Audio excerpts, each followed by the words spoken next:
everyone, it's Nicole for Simon Says Stamp, and today we're creating a beautiful card with the STAMPtember 2024 limited edition exclusive from Creative Worship called Truly Blessed.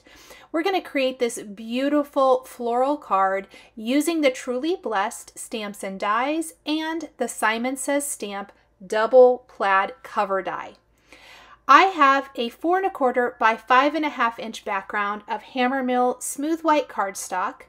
I have my die cut double plaid cover, also from the Hammermill cardstock, and then I have a 4 1/4 by 5 1/2 inch panel of vellum that I'll be layering over the top. We're going to take the floral image from the stamp set and stamp it a couple of times on another piece of Hammermill cardstock.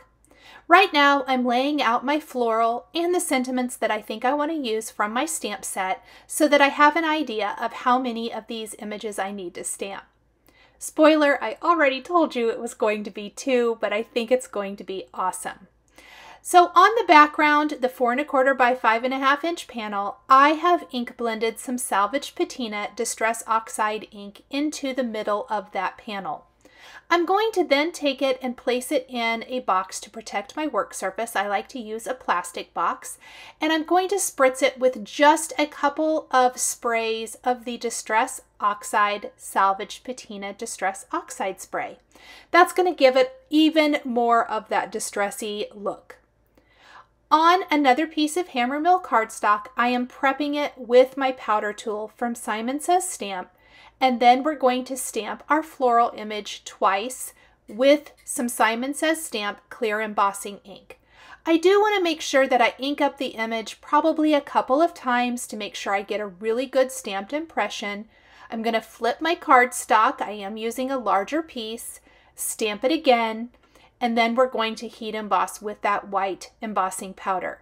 This is going to allow us to do a beautiful embossed resist look. I wanted to use an assortment of some of my favorite Simon Says Stamps Positively Saturated inks for the embossed resist today. Salvaged Patina or an aqua color is always a favorite to really highlight and showcase when you're doing a card that has a lot of colors. Once I have my embossing powder, I'm going to grab my heat tool and I'm going to make sure it's good and warm, keep it moving, hit both the front and the back of my panel, and I want to make sure that the entire image is really well embossed so that I don't accidentally smear any of that or anything like that. We want to have a beautiful embossed resist design. This is a beautiful floral that you can use with so many different greetings that you maybe already own in your collection, or you can definitely mix and match with all of the wonderful sentiments in this Truly Blessed stamp set. There are so many, I believe there's 7 different phrases, so you can really customize this and create a lot of different cards. I'm going to go ahead and die cut my image first. It can be slightly tricky since it is white embossing powder on the white cardstock, and look at the detail of that die cut. Isn't that phenomenal? Now that I have my 2 die cut pieces, we are going to take those and kind of figure out the positioning on our card panel. So I'm just kind of playing around with them at this point. And I'm going to take my Simon Says Stamp Positively Saturated cubes and these small round detail blending brushes and start adding color. First, we have a little carnation ink, and I'm going to blend that into the center.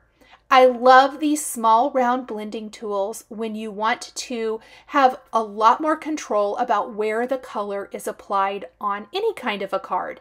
The surface area obviously is nice and small, and you really can have that control of where the color is applied. I am using a little watermelon ink here now to also add a bit more color into certain areas. I'm working on the Simon Says Stamp Glass Magnetic Matte here. I love this for quick and easy cleanup. I have the Tim Holtz 10s where I keep all of my Simon Says Stamp cube inks. I love it. I keep them in color order. So I have a tin that has a lot of pinks and reds, and of course oranges and yellows, and so on and so forth. Now we're using a little cantaloupe and sherbet color before we move on to our yellow. I also am using the Simon Says Stamp Black Microfiber Cleaning Cloth to kind of give my blending brushes a quick wipe off before I add the color to the blending brush. Here I used a little Sunbeam and Citrine, and I'm going to just do a quick wipe with my microfiber cloth to buff away any ink that might be sitting on top of the embossed area. Now we're going to take Tide Pool and we're going to blend this in. Now Tide Pool would be a fantastic option for the background of the card. I think it's very similar to the Salvaged Patina. Here is a little bit of the Tropic color over the top of that. Same goes for Tropic. Next, we're going to take some limey green colors here. We have a little Limelicious, and I believe a little bit of Sprout. And we're going to blend those into a couple of areas on our first floral. And again, just kind of buffing away as I'm going so I don't accidentally smear anything.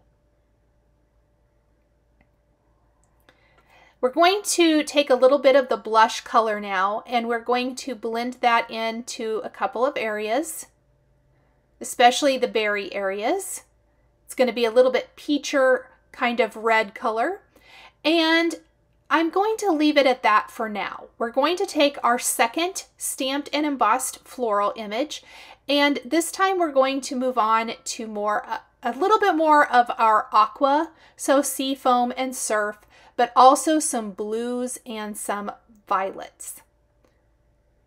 So a little bit of the blue first, and again, this is another good comparison to Salvaged Patina.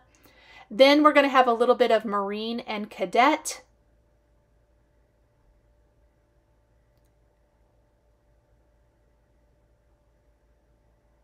I'm actually going to go back with marine. I ended up covering up those leaves with cadet. And I'm going to do a nice light blue for a portion of this floral. Not a lot of it is going to be left for the card, but just a little bit. And then we're going to grab some purples. We have a little lilac here. I love these colors together. I need to remember this color combination for another card. Amethyst. And then I do think I went in with maybe some iris color to deepen and darken a couple of those leaves. As I was looking at it, I thought orchid, but I was like, nah, I don't know if that's as dark as I wanted it. I did put a little bit in, but may deepen and darken that just a little bit more. That iris is a nice mix of a blue, kind of a blue violet and lavender. Okay, now we're ready to pull it all together. Oh, that's going to be so pretty. So we're going to start with our floral pieces, and we're going to lay them on the background so that I have an idea of where they're going to go and what space I have to work with for our sentiments. I'm doing that vellum overlay as it softens the background, plus it provides us a fantastic place to stamp our sentiment. I wanted to use the double plaid cover, but using that does kind of limit how I can add a sentiment, and I didn't want to add a sentiment strip for this card, so the vellum is the perfect alternative. Once I have my greetings lined up, I'm going to remove the backgrounds, prep my vellum piece with the powder tool, and I'm going to stamp my first phrase for my card using the clear embossing ink and heat embossing with antique gold embossing powder. I'll heat emboss this, pardon me, and then I will remove the first sentiment and add my second sentiment right underneath.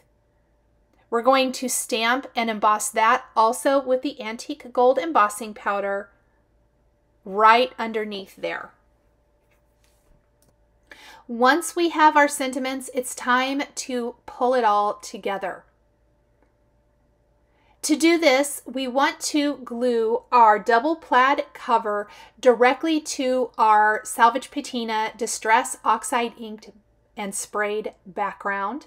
And then we're going to very carefully layer the vellum on top, but I want to hide my adhesive for the vellum underneath the florals. So I will be attaching my florals with some foam adhesive to the vellum first, and then we will glue all of the rest of it together. This way I know exactly where I can hide all of my adhesive. I want to make sure that my images are hanging off the edge of my panel a little bit. Most of the first image is going to show and just a very tiny bit of that second image. We're even going to utilize a little bit extra from that second floral image, as you'll see. I want that aqua hanging down leaf to slightly overlap my greeting.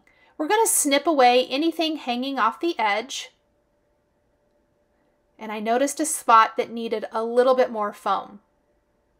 Look at that, so pretty. Okay, we're going to do the same thing with the second panel. I'm going to lay it there so I can kind of gauge exactly where we're going to place our adhesive on the back. And then we're going to attach this and snip off anything hanging off the edge.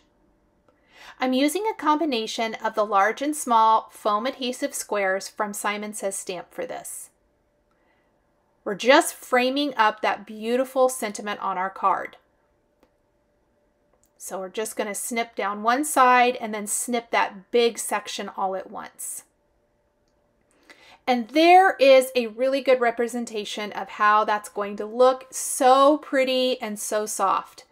Now I do want to add just a little bit more. So I have the leftover piece and I'm just playing around with any of the leftover pieces, and I think we're only going to add just this tiny little touch. So beginning with this leaf, we're going to grab our glass mat again, and I need to ink this up just a little bit. Maybe I don't grab the glass mat. I probably just worked on a scrap piece of paper since it's just a small little bit. I'll grab my blending brushes and just go in with a little more color. Let's use a little sweets and bubble gum for this one.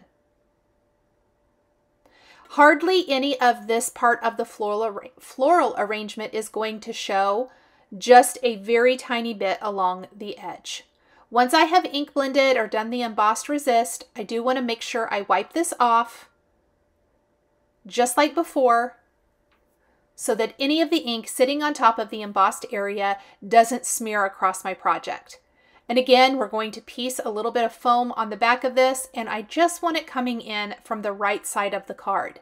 This is a fantastic way to really change up how an image looks, and it works great for anything, but I love it for florals because it gives you the ability to make something look like it's much bigger than it is.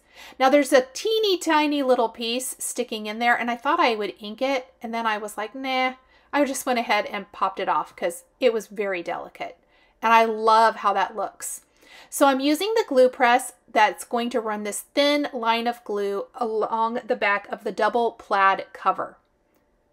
We're going to glue that right to the background, and then we're going to creatively hide our adhesive on the back of the vellum, obviously where any of the florals or the sentiment are. So I'm just going to put a little glue. And I even dabbed a little bit of glue back behind the embossing on the sentiment. Then we're going to line it up and place it right over the background. You can put something heavy on top to hold that flat while it dries. Now that the glue is dry, I am taking some of my favorite rainbow splash gems, and we're going to place them over the floral images. So you'll notice that anywhere there's like the little berry or bud looking images, I am taking the same color of gems and placing those over the design. This is a great way to add a touch of sparkle to your card. I'm going to add some little aqua gems right here. And then we will also add some up at the top. I love using the Pierce and Place tool. It works great here to pick up all of those little gems and keep my fingers off of the adhesive. These are self-adhesive gems, and I love that little sharp tip for kind of popping them up off of the backing sheet and then placing them on my card project. Add a couple more. It's looking good. Let's place a couple on the background now, just to scatter a few. And as I looked at it, I decided, you know, I don't know that I want to add extra color necessarily to the background. So instead of adding color, I'm going to grab some Spellbinders gems. I think this is the crystal mix, and it's going to be more sparkly clear rather than a color. That keeps the color in the floral design and adds just a touch of sparkle outside of that. We'll do a couple of groupings. We'll do a few here on the right. We'll do a couple up high, maybe a couple more somewhere else, and that will be it. We'll glue this whole panel down to a white top fold card base to finish it off. Add a couple more to the center of the floral there. And that is it, friends. Thank you so much for joining me today for this beautiful card design featuring the STAMPtember 2024 stamp and die set from Creative Worship called Truly Blessed. The supplies I used to create my card are listed and linked below the video here on YouTube for your convenience. Thank you guys so much for joining me for today's video, and we'll see you in the next one. Bye!